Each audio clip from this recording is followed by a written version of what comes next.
Over the last few days, the media has been full of talk about refugees again.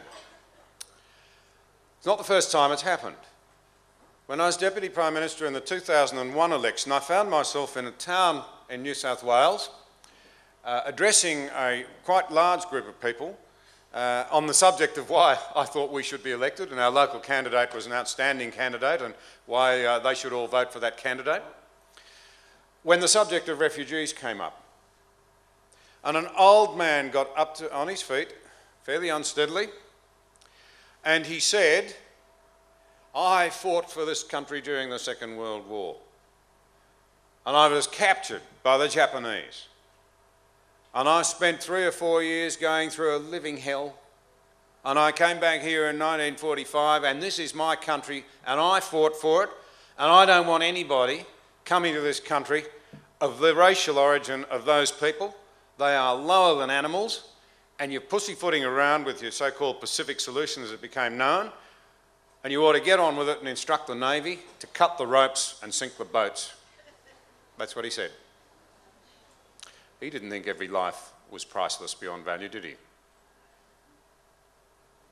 In fact, he was filled with precisely the sort of hatred that had produced the war that he was so bitter about, and that had obviously so distorted his life since he'd been a victim of the horrors of that war. And I found it quite a profound moment. It impacted on me.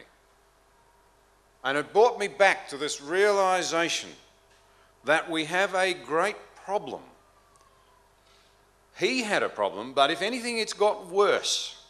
And you know what the problem is? We have lost the civilised core of our society, and we are rapidly reverting to the law of the jungle. And the key law of the jungle is best encapsulated by an advertisement that was run prominently by one of the banks recently. It had a full-page picture of a hand pointing out of the page, you know, a parody of the old American "Your Country Needs You." Do you remember that one? And the caption up the top was, "Look after the most important person in the world, you." I actually think that's what's wrong with the world. I think that is our key problem. It's selfishness. It's I'm the boss of my life. I wanted to go according to my plan, and everyone else around me should help me meet my needs, and if they can't, they are of no value, or they are of at least lesser value.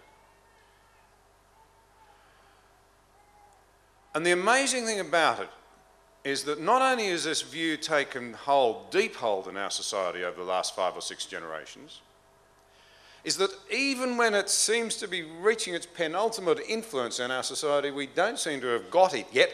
It isn't producing very good results. I think we are a society in many ways rapidly losing our civility because we've lost sight of the fact that the other person matters. The doctrine of the individual, in its right understanding, says, I matter, I'm precious, I'm valuable, and so are you because you're a fellow human being. No more and no less so than I am. But we've left out the last bit. And one of the conundrums of the modern age is that we capitalists, of course, are being bailed out by the socialists. I'm sure you're aware of the great financial crisis, the GFC, and the extraordinary irony that the home of capitalism, the American economy, is being bailed out by the home of socialists, the Chinese. And you say, what on earth has that got to do with what he's talking about? I'll tell you something. The Chinese commissioned, remember it's an atheist communist regime in Beijing. They commissioned a major study into the state of the churches in China a couple of years ago. I'm indebted to the ABC Religion Hour for this information. I do occasionally listen to the ABC. And they had a very eminent and learned reporter there that was being interviewed by Steve Crittenden on this report. And this fellow was saying that they got the report back, 70 million, in fact that probably grossly underestimates it. The estimates now are that by the middle of this century, on the current rate of Christianisation, there'll be 500 million Chinese Christians. That's a bit of a problem for Mr. Hitchens and Mr. Dawkins, by the way. This will not be an age of secularism. That'll be for the chattering classes in the West. This will be an age of great religious ferment. So the objective is to find out which one's right, I'm afraid, not whether they're all wrong. That isn't going to wash. That's not where the century will be. Do you know, though, what was really interesting? You know why they're worried, the atheist communist regime in Beijing, about the explosion of Christianity?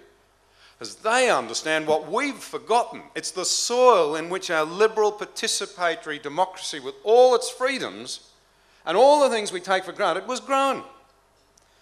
The idea that the little person matters, that the poor, the weak, the peasant, the oppressed, the voiceless matter is radical and transforming when it's applied.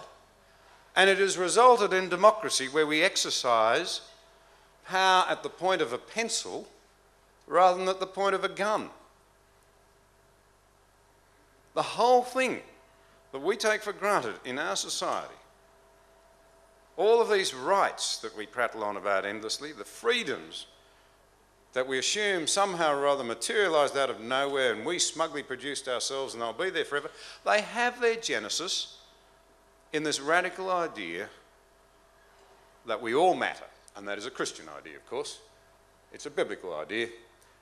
And that is my perspective on what you are talking about tonight, and I just want to elaborate a little bit on it. You know, I've talked about that digger and the view that he had formed, that if you weren't essentially one of the people who helped secure Australia in the Second World War, you were less than an animal and you had no rights, and we oughtn't to entertain bringing you here.